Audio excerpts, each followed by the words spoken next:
dukomeje bya bintu 20 byakagombye kukuranga ukwezi kwa Ramadan. Ngira ngo ubushize twatangiranye kuri bitanu bya mbere, umunsi wa kabiri tureba bitanu bya kabiri, uno munsi tugiye kureba bitanu bya gatatu bidufasha kugera muri 15 muvandimwe mu Islam uranzwe nabyo mu kwezi kwa Ramadan, na nyuma yaho wajya ubona intsinzi za buri munsi cyangwa se ubuzima bugenda buhinduka uko bukeye n'uko bwije.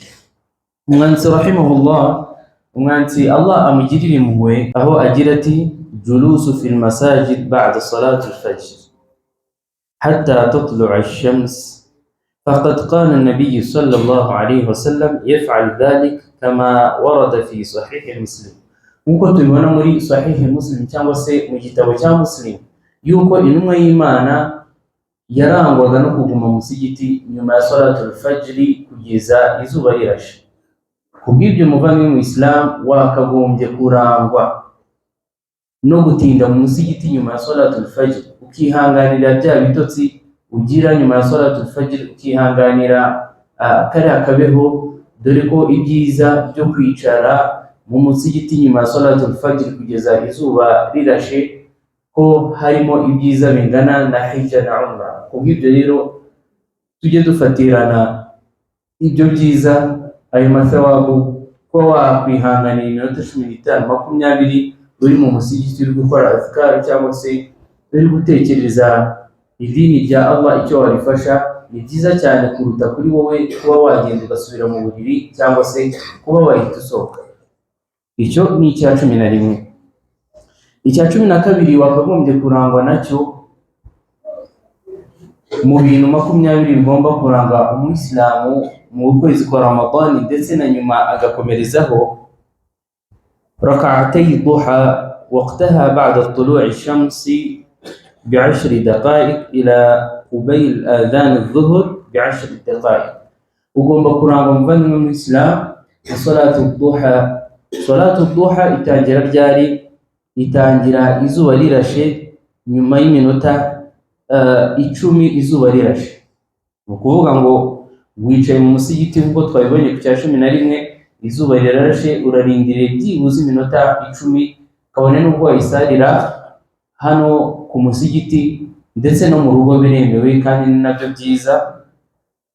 Ibyiza byo gusalira mu rugo ama nawafil cyangwa se zino sunna nuko abiwawe bakwigana cyangwa se bakuboneraho ko usari nabo bakaba bakwigana, ndetse bikaba ari na byiza kubabera urugero. Ni ukuvuga mu mwanditsi rahimahullah aratubwira ko nyuma ya salatul fajr izuba rirashe nk'iminota 10 nibwo salatu duha itangira kugeza qubayl adhan adh-dhuhr, mbere y'iminota 10 yuko batora adhana ya dhuhuri. Icyo gihe cyose ufite umwanya uhagije kuba wasari duha.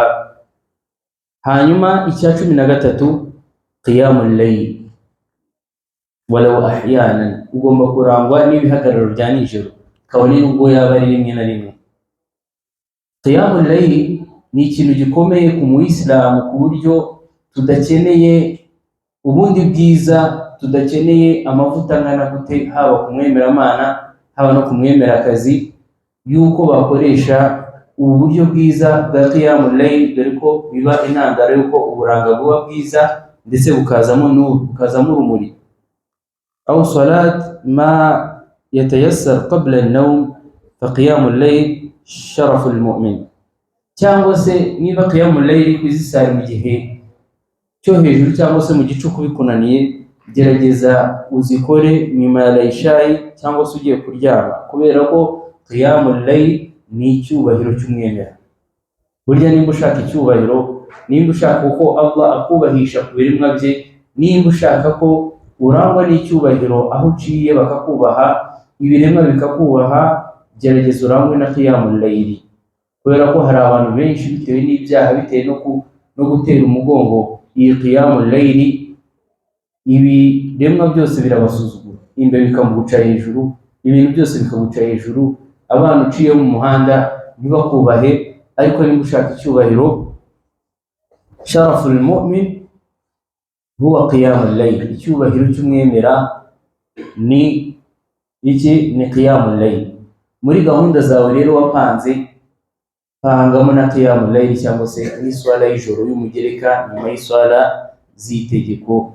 Uwiteka Allah subhanahu wa ta'ala aragira ati walillahi al-izza, mu by'ukuri icyubahiro ni icy'Uwiteka, walirasuli n'intumwa ye, walilmu'minin ndetse n'abemeramana barangwa ni qiyamul layl walakinna almunafiqina la ya'lamun.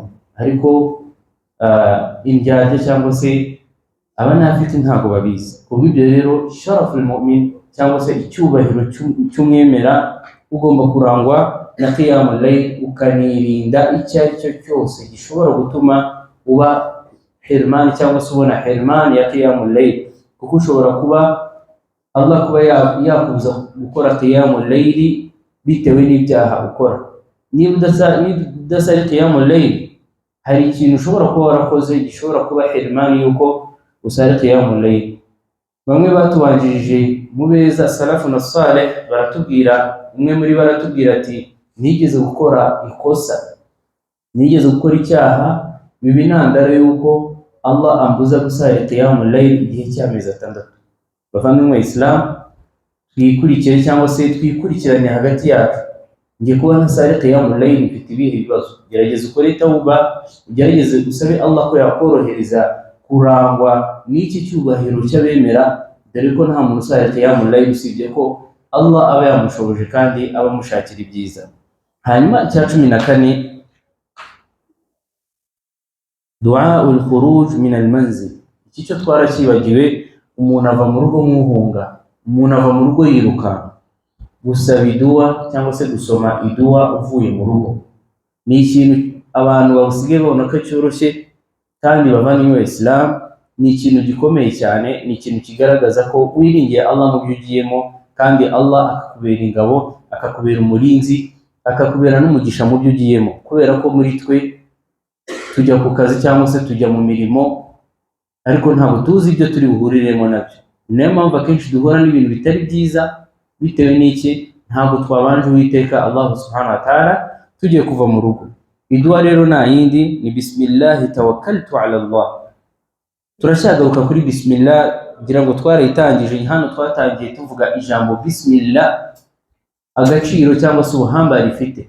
Tubona ko no mu buhambare rifite mu batubanjije Nabiyullah Nuhu alayhi salam ariyo yakoresheje kugira ngo ubwato bwe buhaguruke.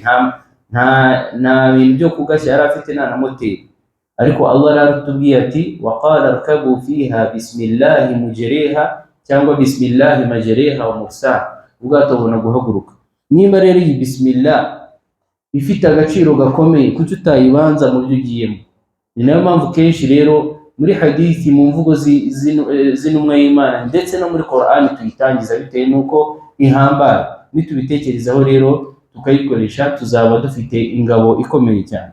Dore no kuva mu rugo ni bismillah, kubanza izina ry'Imana. Tawakkaltu ala Allah, niringiye Uwiteka Allah subhanahu wa ta'ala mu byo ngiyemo.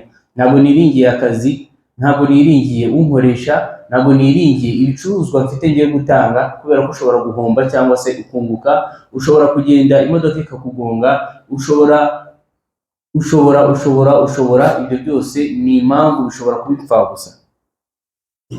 Ariko iyo wiringiye Uwiteka Allah subhanahu wa ta'ala, ibintu byose ibishyiramo umugisha. Akazi ugiye gukora ukagakora neza, umukoresha wawe akabona ni wowe ukora neza, akakuzamura, ndetse bikaba n'intandaro yuko Allah agenda kurinda ibintu bigiye bitandukanye. Hari igihe ugera mu kazi utarafite gahunda yo kwiba, ariko hakaza abantu bakaba impamvu yo kwiba, nawe ukabijyamo. Ariko wiringiye Allah abara bakurinda, kugira ngo benshi dufite experience y'iki kintu.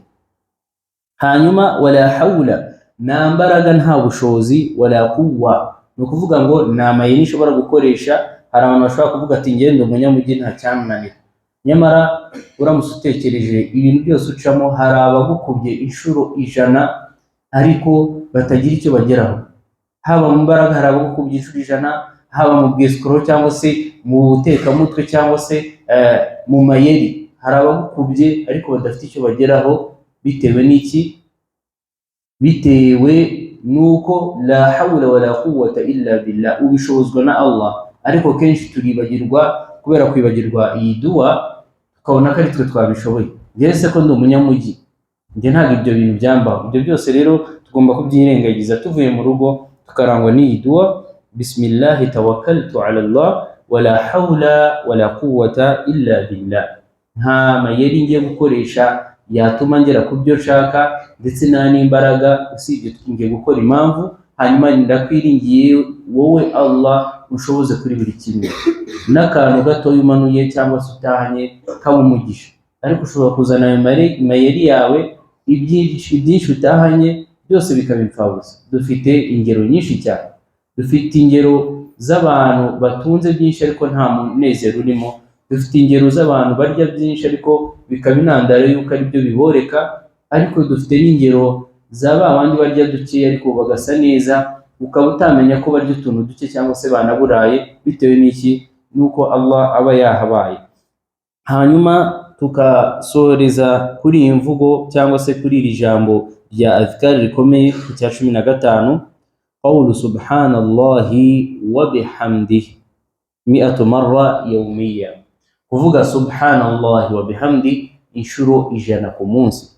Subhanallah, iri jambo naryo rirakomeye. Tuzagenda tureba amahadisi agenda agaragaza ibyiza by'iyi subhanallahi wa bihamdi, aho Allah akubabarira ibyaha bigera mu 100, akaguha ibyiza bigera mu 100, akaguha ibihembo by'abantu babohoye abacakara 100. Ni ukuvuga ibyo byose ku rurimi rwawe gusa, kuvuga subhanallahi wa bihamdi. Tuvuga amagambo menshi ashoboka. Iyo uri mu rigara cyangwa se uri mu cyicaro cy'abasore, amagambo avugwa ni menshi, amasaha menshi, ariko gufata umwanya w'iminota 4 n'igice cyangwa se 5 uvuga subhanallahi wa bihamdi, subhanallahi wa bihamdi, unabitekerezaho, bisobanuye ubutagatifu mu bwa Allah, ndetse ni nawe wo gushima, ni nawe wo gukora iki? Wo gushimwa. Uwiteka Allah subhanahu wa ta'ala muri suratu Saba, nimba ntibeshye, Allah aravuga ati: wa qalilun min ibadiy ash-shakur. Abagaragu banjye bake nibo bakora iki? Nibo banshimira.